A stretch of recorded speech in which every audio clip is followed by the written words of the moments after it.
What is going on, everybody, and welcome back to the channel. And if this is your first time here, well, make sure to hit that like button before you leave and hit that subscribe button and the bell notification so you don't miss anything else that's going on.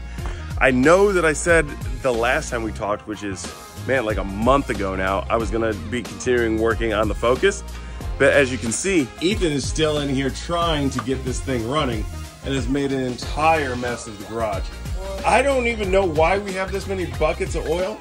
I don't even think the car holds that much oil. Jesus Christ. There's some coolant in there too. Oh my God. So in the meantime, what I've been doing is working on the Raptor. We had been having some problems with some really hard shifts.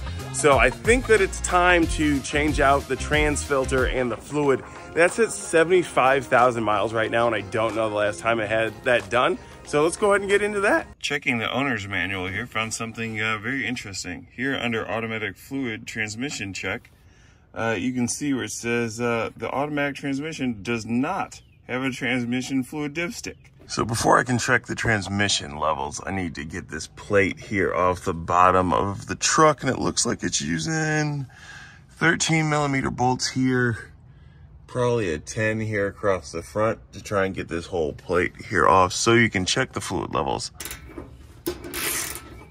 All right, we got that down, so we should be able to slide up underneath here and check our fluid levels onto the side. So let's get in here and see. On the transmission here, if you go to the side, passenger side, go up here, right there, that is how you check your fluid level. So on this second gen Raptor, remove the plate, here's your cat, and then right behind that is where you check it. That's gonna be a 19mm, I believe. It's on there fairly tight, but once you break it loose, this thing is pretty easy to get off, it appears. Oh, so it's a cap that sits on top of the actual stick. So we have the engine running. I do have my gloves on, and I also have my wrist wrap just in case, because we are very close there to the cat. I pulled out the dipstick and wiped it off. We're gonna dip it back down in here, all the way back in, pull her on out and see where she is. Looks to me like it's still in that C range, so it probably will need some more fluid, because it's supposed to be at running temperature, it's supposed to be in the B range. Back here underneath the truck, gonna start doing the filter change and fluid change on the 2017 Raptor. What we're gonna have to do first is start getting this heat shielding off. We're gonna do so by removing these nuts right here off these studs. There's 3 of them. There's gonna be 2 here on the side, and then you'll see 1 right here on the back. So it's gonna be 3 per side to be able to get this off. Once we get that off, we'll have the screws exposed so we can start taking off the pan.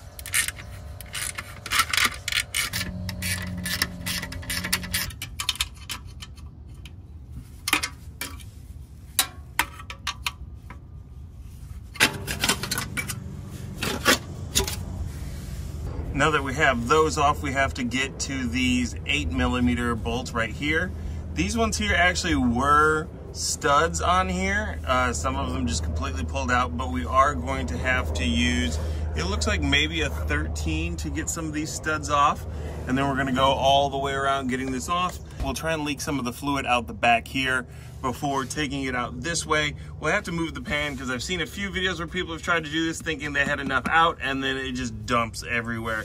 But I do have some cardboard down here just in case that happens. Right, Ethan?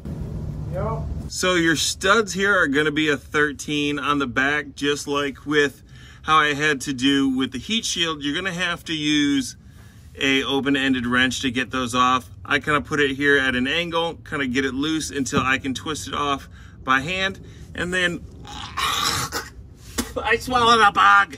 Oh, it tasted horrible. And then I'm gonna go through and I'm gonna get all the rest of these off. Dude, I really don't know. I legit had it just sitting right here. I put it on the thing so I could see which size that I needed you to get me. And now it is gone. Oh my God, I hate my life.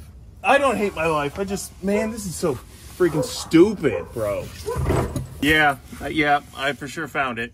Some jerk off put it in the wrong space on the lineup of sockets. So it looked like it was a 10, but really it's not. Call it a day. And it still won't go in there. I'm quitting YouTube. Huh? I'm quitting YouTube and I'm opening a farm. Like, how in the biscuit-eating bulldogs can you be expected to do this? Like, there's literally no room. Oh God, I almost hit myself in the face. Okay, finally got it off. What I ended up having to do, because this one is such in a horrible place, I was able to slide this long socket on here just enough. Then I put the extension in the back end of it. And then I put the wrench on and just started turning it. And it brought it down enough that I can now twist this out by hand. I don't know why anybody would have trouble with that one. Piece of crap. So as you can see right now, it's slowly starting to get the transmission fluid out as we start loosening some of these bolts here on the trans pan, starting with that one there in the corner. That was that 8mm. So what I'm going to do is I am going to start loosening the pan a little bit more here to allow it to really flow out the back end. Another thing that you'll see here is we have these body clips on the side of the pan. So we're just going to go ahead and get up underneath here, trying not to wreck it any more than what I already have, and just rip the shit out of that, didn't I? And we'll go ahead and just pop these off. That should in turn help us lower the pan a little bit more. That one goes shooting off into the abyss. All right, day two, I'm out here now, so we have more light. As you can see right now, I'm taking off the pan. Ethan, put your head down. They can tell that it's not me if they can see your hair. Okay, yeah, so I'm out here taking out this pan right now, gonna get ready to dump it here into our catch bucket. Once I take off the front bolt here, should be able to slide the pan slightly back and then dump the front, because there's still quite a bit of liquid up there on the front side. All right, let's see if we can push this line forward slightly without damaging it. Can move it. All right, there you go.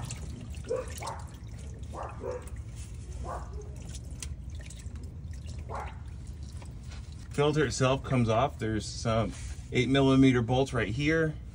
Here it looks like there's maybe 4 of them, and then that will drop down. Never been so disappointed in one of my children since your sister.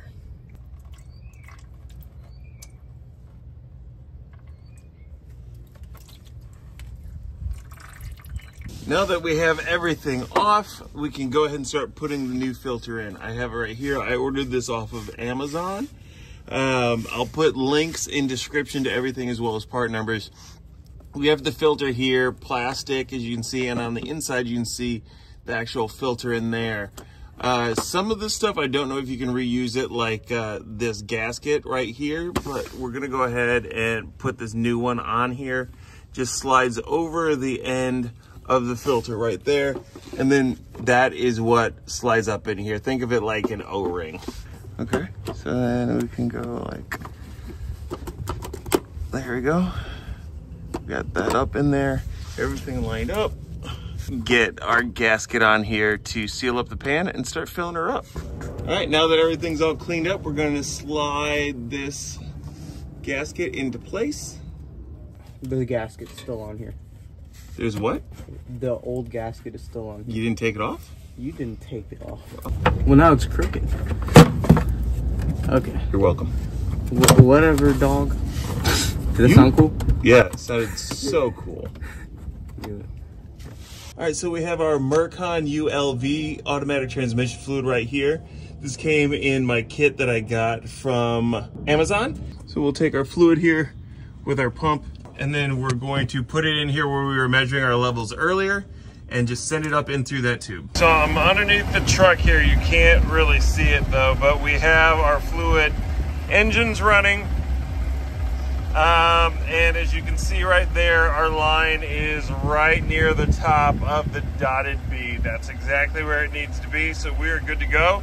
I'm gonna put this back up in there, put the cap back on it, and we will call it a day. Well, that does it. The truck is running great now. You might notice I lost my voice because it's been a few days. I went and did an event with RTR, and now I can't talk. But anyways, truck is running great. Not seeing the hard shifts anymore. It definitely needed that. I am still getting a transmission fault though. But ever since I got this truck, the start-stop function has never worked. And I've been reading that that could be from the auxiliary pump that sits on the side of the transmission that functions all of that. So in one of our future videos, if you guys want to see that, I might swap that out, see if that clears everything. But for now, it's working. Also, surprisingly enough, so is that. So that's also in an upcoming video. So again, if you've made it this far, make sure to hit that like button, hit the subscribe button, and I will see you guys in the next one. Peace.